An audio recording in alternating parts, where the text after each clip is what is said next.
Pandian store. Pandian store 2 இப்போ வர இந்த கதையில் மிகவும் அழகாக நாணயமான முறையில் இந்த பாண்டியன் ஸ்டோர் இருக்குது. அந்த உடைகள் தற்போது வீடுகளில் பயன்படுத்துகிற மாதிரி, சில நாடகங்களில் பார்த்தீங்கன்னா பட்டு புடவை கட்டின்னு வர மாதிரிலாம் இருக்கும். இந்த நாடகத்தில் அசிங்கமான எந்த விதமான ஒரு செயல்பாடுகளும் இல்லை.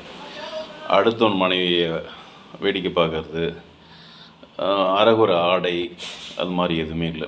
பாண்டியன் சொந்த தொழில் வணிகம் செய்கிறாரு. அந்த வணிகத்தில் ஒரு நாணயம் ஒழுக்கத்தை அவர் செய்கிறாரு. அது நல்லா அருமையாக கொண்டு வந்திருக்காங்க. ஆப்போசிட்டில் தன்னுடைய மச்சான் முத்துவேலும் ஒரு ரைஸ் மில் விவசாய சார்ந்த தொழிலை செய்கிறாரு. அதுலேயும் அவர் நாணயமாக இருக்கார். அவருடைய தம்பி கொஞ்சம் ஃபைனான்ஸ் ஓடுறாங்க. அவர் தம்பி அதில் கொஞ்சம் கந்தோட்டி செய்கிற மாதிரியான ஒரு ப்ரோக்ராம் பண்ணியிருக்காங்க. அதாவது கிட்டத்தட்ட துரியோதனன் மாதிரி ஒரு சக்தி வேறு. ஆனால் துரியோதனன் மனைவி மாதிரி, பானுமதி மாதிரி அவருடைய மனைவி.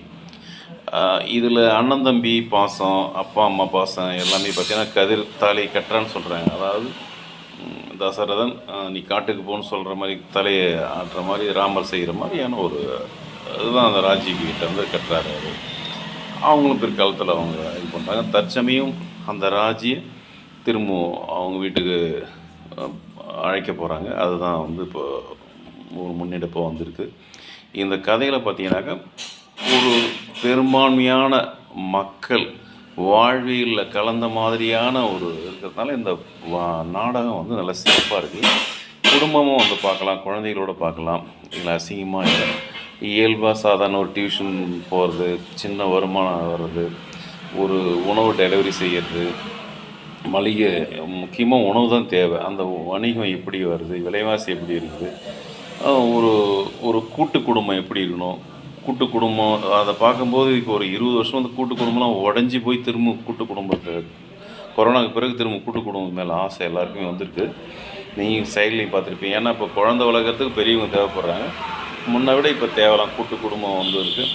இருந்தாலும் ஒரு சிலர் தவறான ஒரு வாழ்க்கை வாழறாங்க. அது மற்ற நாடகத்தில் இருக்குது. இந்த நாடகம் அருமையாக குடும்பத்தோடு பார்க்கலாம். நல்லாவும் இருக்குது.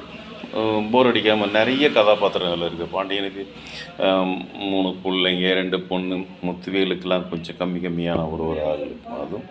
ஆனால் உறவுகள் அதிகமாகவும் ஒரு கதை ஒரு நாளும் ஒரு டைப்பில் போகுது. அதனால் பாண்டியன் ஸ்டோர் பார்க்கலாம். ஃபேமிலியோட குழந்தையோடு பார்க்கலாம். எல்லாருக்குமே அது ஒரு பாடமாக இருக்கும். அதனால் நீங்கள் பாண்டியன் ஸ்டோர் ரெகுலராக பாருங்கள்.